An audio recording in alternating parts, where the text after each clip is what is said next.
शासकीय नियमाप्रमाणे कथा कोणत्या वर्गासाठी आहे हे सांगणं गरजेचं आहे आणि म्हणून माझी 9वी ते 12वी वर्गासाठी कथा आहे. कथेचं नाव रॉबर्टचं स्वप्न. लेखक उमेश कणकवलीकर यांच्या मी विजेता होणार या पुस्तकातली कथा आहे. रॉबर्टचे आईवडील एका रेसकोर्सवरती कामाला असतात. रेसकोर्स म्हणजे ज्या ठिकाणी घोड्यांची शर्यत चालते ना ती जागा. त्या घोड्यांची देखरेख करणं, घोड्यांच्या त्या ठिकाणी दाणापाणी करणं, घोड्यांना सजवणं अशी कामं करणारे हे रॉबर्टचे आईवडील आहेत. खरं म्हणजे रॉबर्ट सुद्धा आपल्या आईवडिलांना या कामामध्ये मदत करतो आणि शाळेची वेळ झाली की शाळेत जातो. 9व्या वर्गात शिकतो. शाळा सुटली की घरी यायचं, अभ्यास करायचं, आणखी वेळ असेल तर आईवडिलांना कामामध्ये मदत करायची. इतर मुलांसारखं असतं तसंच रॉबर्टचं सुद्धा चाललेलं असतं. वर्ष संपत येतं, परीक्षा सुरू होतात. वार्षिक परीक्षा असतात. पहिला पेपर झाला, दुसरा पेपर झाला, तिसरा पेपर झाला. आज शेवटचा पेपर, भाषेचा पेपर. आणि भाषेचा पेपर असल्यामुळे शिक्षकांनी उत्तरपत्रिका दिल्या, प्रश्नपत्रिका दिल्या आणि त्या भाषेच्या पेपरमध्ये जवळपास 30 मार्कांसाठी निबंध असतो. माझं स्वप्न म्हणून सगळ्या विद्यार्थ्यांना आपल्या मनामध्ये जे जे वाटतं ते पांढऱ्या कागदावरती सगळी मुलं त्या आपल्या मनात त्या सगळ्या भावना उतरवत जात आहेत. रॉबर्टलाही आपल्या मनामध्ये जे वाटतंय ते सगळं त्या पांढऱ्या कागदावरती उतरवतोय. पेपरची वेळ संपली. त्या शिक्षकांनी सगळ्यांचे पेपर जमा केले. आता वार्षिक परीक्षा होत्या, त्यानंतर सुट्या. स्वाभाविकरित्या विद्यार्थी त्या ठिकाणी सुट्या एन्जॉय करण्यासाठी कोणी मामाच्या गावाला जाण्याचं प्लॅनिंग करतंय, कोणी पिकनिकला जाण्याचं प्लॅनिंग करतंय, कोणी पर्सनली डेव्हलपमेंटच्या क्लासला जाण्याचं प्लॅनिंग करतंय. रॉबर्ट मात्र सुट्या म्हणजे आपल्या आईवडिलांना कामामध्ये मदत यासाठी आपला वेळ घालवतोय. सुट्यांचा दिवस संपत जातो आणि परीक्षेचा निकाल येण्याचा दिवस येतो. आज निकाल म्हटलाय की मनामध्ये संमिश्र भावना असतात. उत्सुकता असते, भीती असते. काय होणार म्हणून सगळ्या भावना ज्या विद्यार्थ्यांच्या असतात त्याच सगळ्या भावना या ठिकाणी आज रॉबर्टच्या मनात आहेत. सगळे विद्यार्थी येत आहेत, आपापला निकाल घेत आहेत. कोणाला 90% मिळाले, कोणाला 95% मिळाले. ज्यांना जास्त टक्के मिळाले ते आनंदात आहेत, ज्यांना कमी टक्के मिळत आहेत ते जरा दुःखात आहेत. रॉबर्ट तसा उशिराच निकाल घ्यायला आला कारण आईवडिलांना कामावरती मदत करत होता ना. रॉबर्टने ही आपला निकाल शिक्षकांकडून घेतला. हातामध्ये निकाल घेतल्यावरती निकालाकडे बघायला लागला आणि जेव्हा निकालाकडे बघतो तेव्हा रॉबर्टच्या डोळ्यातून अश्रू यायला लागली. कारण रॉबर्टच्या निकालावरती नापासाचा शेरा होता. ग्रेस मार्क्स त्या ठिकाणी होते. कोणत्या विषयात आपण नापास झालो म्हणून रॉबर्ट बघायला लागला आणि बघतो तर भाषा विषयात आपल्याला ग्रेस हे नापास करण्यात आलंय. खरं म्हणजे हा विषय आपल्याला शिकविणारे आपल्या वर्ग शिक्षिकाच. आणि म्हणून तो शिक्षकांना त्या ठिकाणी विचारतोय, टीचर मी आपल्या विषयात नापास कसा झालो? मी तर सगळं लिहिलं होतं. अगदी 30 मार्कांचा निबंध, माझं स्वप्न जे होतं ते सगळं मी उतरवलं होतं, मग मी नापास कसा झालो? तेव्हा त्या टीचर त्याच्याकडे खालून वरपर्यंत पाहतात आणि म्हणतात, हा रॉबर्ट, लिहायचं म्हणून काही लीट सुटला. काय लिहिले तुझ्या याच्यामध्ये? माझ्याकडे 200 वाले बिलियन घोडे असतील, मी रेसकोर्सचा मालक असेल, माझ्याकडे गाडी असेल, माझ्याकडे नोकर असेल. अरे लिहायचं म्हणून काहीतरी लिहायचं का? टीचर मला वाटतं रे वाटून चालत नाही. अरे तू लिहिलं असतं तर कदाचित मी तुला पास केलं असतं. तू लिहिलं असतं की मी रेसकोर्स मध्ये छानपैकी घोड्यांना त्या ठिकाणी व्यवस्था करेल, प्रशिक्षण देईल वगैरे वगैरे लिहिलं असतं तर कदाचित तुला मी पास केलं असतं. पण टीचर मला वाटते वाटून चालत नाही रे रॉबर्ट. माणसाने अंथरून पाहून पाय पसरायचे असतात. बरं ठीक आहे, काही हरकत नाही. तू तुझा निबंध बदलतो, स्वप्न बदलतो, मी तुला पास करते. नाही टीचर, मला वाटतं मग नापास. मग नापास म्हटल्यावरती रॉबर्ट आपला नापासाचा निकाल घेऊन घरी रडत निघून येत आहे.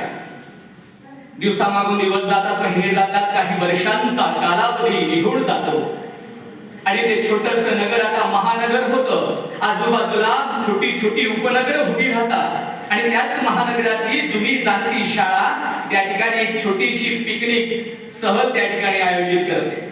कुठे पिकनिक करायची? जाऊया की जवळच्या उपनगरामध्ये असलेल्या त्या रेसकोर्स वरती. आणि म्हणून काही विद्यार्थ्यांनी शिक्षक त्या उपनगराच्या रेसकोर्स वरती गेले. त्या रेसकोर्सच्या प्रवेशद्वारावरती एक 30 वर्षांचा तरुण या सगळ्या विद्यार्थी आणि शिक्षकांच्या स्वागतासाठी हजर आहे. सगळ्यांचं स्वागत झाल्यावरती संपूर्ण रेसकोर्स दाखवलाय. अत्यंत भव्य दिव्य असा रेसकोर्स पाहून विद्यार्थ्यांना आनंद झालाय, शिक्षकांनाही आनंद झालाय. आणि त्यावेळेस तो उमदा तरुण त्या टीचरांना, शिक्षकांना विनंती करतो की आज आपण आमच्या या रेसकोर्सच्या मालकाकडनं आपल्याला जेवणाची सुद्धा व्यवस्था आहे, आपण जेवण करा. सगळ्यांची जेवणाची व्यवस्था झाली. विद्यार्थ्यांची एका बाजूला झाली आहे, शिक्षकांची एका बाजूला झाली. भल्या मोठ्या डायनिंग टेबलावरती त्या ठिकाणी जेवणाची व्यवस्था होते. सगळ्या शिक्षकांना त्या ठिकाणी खुर्च्या मांडल्या आहेत. तसं अजून डायनिंग टेबलवरती अन्नाचे काही पदार्थ मांडलेले नाही. खाली तो डायनिंग टेबल आहे, पण त्या डायनिंग टेबलवरती एक सोन्याची फ्रेम ठेवली आहे. सोन्याची फ्रेम, स्वाभाविकरित्या त्या सगळ्यांची नजर त्या सोन्याच्या फ्रेमकडे जाते. त्या सगळ्या शिक्षकांमध्ये एक वयोवृद्ध टीचर सुद्धा असतात. त्याही आपल्या अंधुकशा नजरेतनं, त्या चष्म्यातनं त्या सोन्याच्या फ्रेमकडे बघण्याचा प्रयत्न करतात. पण त्या अंधुकशा नजरेतनं लांब असल्यामुळे दिसत नाही म्हणून दुर्लक्ष करण्याचा प्रयत्न करतात. तेवढ्यात तो उमदा तरुण त्या ठिकाणी येतो. त्यानं हेरलं, त्या टीचरांनी पाहिलं, पण न पाहिल्यासारखं केलं. म्हणून तो सांगतोय, टीचर बघा परत त्या फ्रेम मध्ये काही दिसतंय का?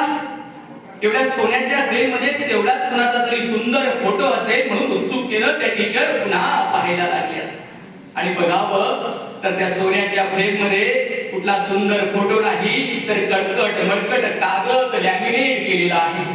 आणखी जवळून बघावं तर वरती दिसतंय ते आपल्याच शाळेचं नाव आहे आणि कुठेतरी नापासाचा, ग्रेसचा शेरा मारलेला निकाल दिसतोय आणि कुठेतरी रॉबर्टचं नाव त्या ठिकाणी दिसतंय.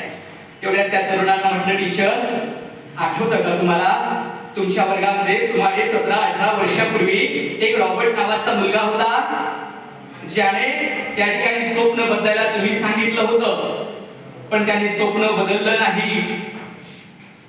टीचरांच्या सगळ्या विस्मृतीमध्ये हे गेलंय. टीचरांनी आपल्या जरा विस्मृतीला आठवण्याचा सगळ्या त्या ठिकाणी प्रयत्न केला आणि एक म्हणणारे, हा हा हा हा आठवलं रे बाबा, आठवलं.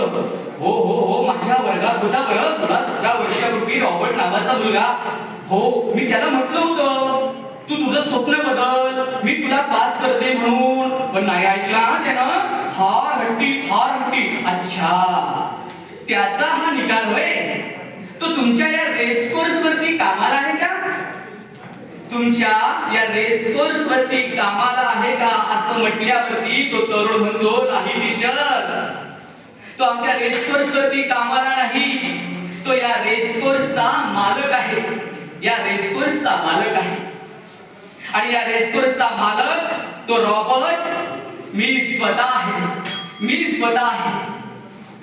टीचर त्यांनी आपल्या जागेत उठल्या आणि म्हटल्या, रॉबर्ट, अरे ज्या हाताने मी तुला नापास केलं ना,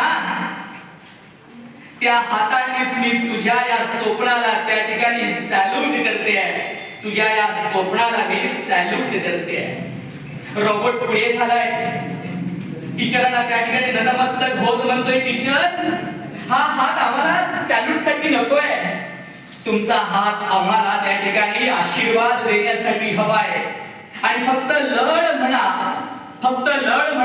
एवढी ताकद देण्यासाठी तुमचा हा हात आम्हाला हवाय. टीचर, तुम्हाला हिनवावं म्हणून हे नाही सांगितलं बरं, मी तुम्हाला हिनवावं म्हणून हेच नाही सांगितलं. जे केलं ते फक्त तुमच्या समोर मी या ठिकाणी सादर केलेलं आहे. त्या सगळ्या कथेतनं विद्यार्थ्याचा हा संस्कार आम्हाला दिसतोय आणि शिक्षकानेही मोठ्या मनानं त्या ठिकाणी आपल्या विद्यार्थ्याच्या कर्तृत्वाला सॅल्यूट करण्याचा मोठेपणाही आम्हाला या ठिकाणी दिसतोय. आणि म्हणून विद्यार्थी मित्र हो, तात्पर्य या कथेचं असं आहे की आभाळ कोसळलं तरी चालेल, त्या आभाळावरती उभं राहून आपल्या स्वप्नांना पूर्ण करण्याची ताकद, हिम्मत आपण ठेवली पाहिजे.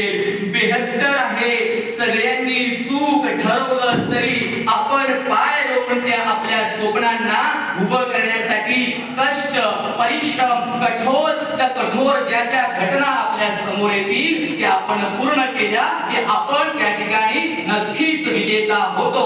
धन्यवाद.